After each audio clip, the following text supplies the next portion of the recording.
প্রতিদিন যখন একই ধরনের সবজি খেতে ভালো লাগে না, তখন চাইলে মাঝে মধ্যে এই চিংড়ি পটলের রেসিপিটি তৈরি করে নিতে পারেন, যেটা খেতে ভীষণ মজা। আসসালামু আলাইকুম, কেমন আছেন সবাই?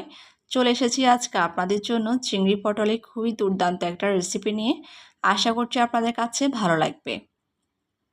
এখানে আমি কিছুটা পটল নিয়েছি আর একটা ছুরির সাহায্যে দেখতে পাচ্ছেন আমি পটলগুলোকে কিভাবে পরিষ্কার করে নিচ্ছি।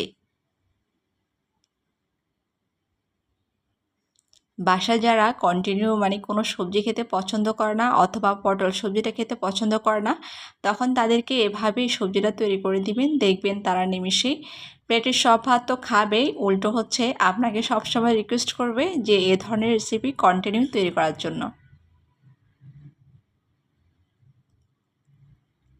এখন এগুলাকে আমি আবারও পরিষ্কার করে নেওয়ার পরে ছুরি দিয়ে পটলের মাঝখানে একটু পালি করে নিচ্ছি। তারপরে এগুলোর পিছন থেকে আবার একটু সুন্দর করে চিকন চিকন করে কেটে নিচ্ছি। পটলের যে বিচিগুলো আপনার শক্ত থাকবে সেগুলো ফেলে দিব, আর যেগুলো একটু নরম আছে সেগুলোকে রেখে দিব। সবগুলা পটলকে এভাবে আমি কেটে নিচ্ছি।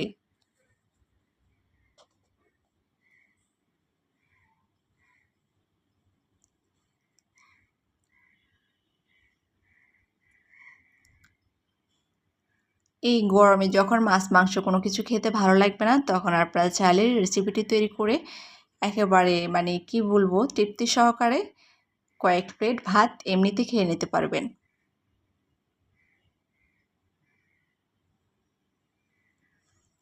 এই যে কেটে নেওয়ার পর আমি সবগুলাকে এভাবে পরিষ্কার করে নিচ্ছি, ভিতর থেকে বীজগুলো ফেলে দিচ্ছি।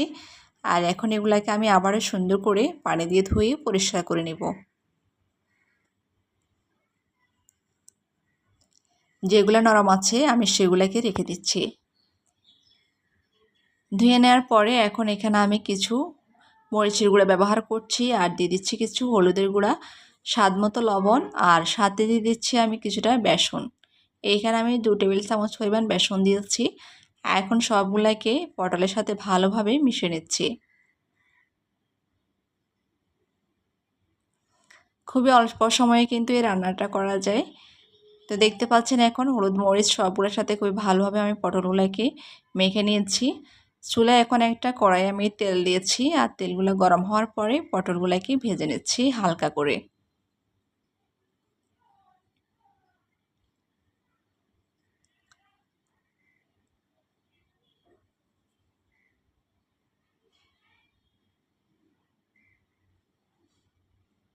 বিশেষ করে বাসায় বাচ্চারা যখন সবজি খেতে চাইবে না, তখন তাদেরকে এভাবে করে দিবেন, দেখবেন তারা খুবই মজা নিয়ে খাবে আর তাদেরও কিন্তু অনেক ভালো লাগবে।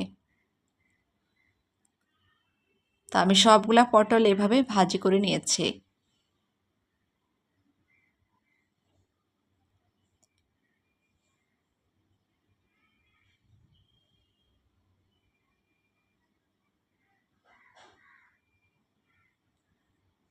সেমভাবে আমি বাকি পটলগুলো ভেজে নিচ্ছি।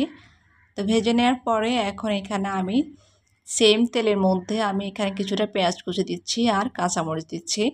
এগুলো একটু নেড়ে ছেড়ে তারপরে এখানে আমি চিংড়ি মাছগুলো দিয়ে দিচ্ছি।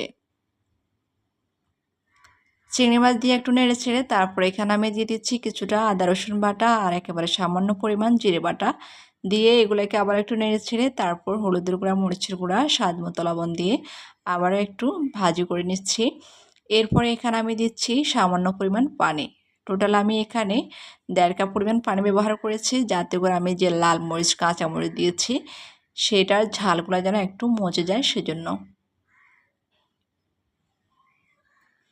তো পানিগুলো যখন একটু শুকিয়ে আসবে সেম ওই মুহূর্তে হচ্ছে আমি এখানে পটলগুলোকে দিয়ে দিচ্ছি। আর দিয়ে খুব বেশি রান্না করার দরকার নেই, মোটামুটি পানিগুলো যখন শুকিয়ে তেলগুলো উপরে চলে আসবে তখন তার উপরে কিছুটা ধনেপাতা দিয়ে আমি এগুলোকে নামিয়ে নিব। যেহেতু পটলগুলো আগে থেকে ভালো করে ভেজে না, তো এই ক্ষেত্রে আসলে এই রান্নাটা করতে বেশি সময় আর লাগবে না। ধনেপাতা দেওয়ার পরে খুবই সুন্দর একটা ঘ্রাণ আসছিল। আর এরকম যখন শুকনো শুকনো করে ভেজে নেওয়া হয় তখন সেটা তো আরও বেশি মজা লাগে।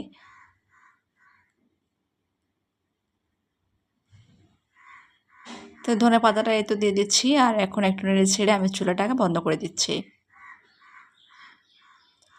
আমার ভিডিওটা আজকে আপনাদের কাছে কেমন লেগেছে আপনারা তো অবশ্যই কমেন্ট করে জানাবেন। যদি ভিডিওটি ভালো লাগে তাহলে আমাকে সাপোর্ট করার জন্য আমার পেজটি ফলো আর আমার ইউটিউব চ্যানেলটি সাবস্ক্রাইব করে পাশে থাকবেন সবাই।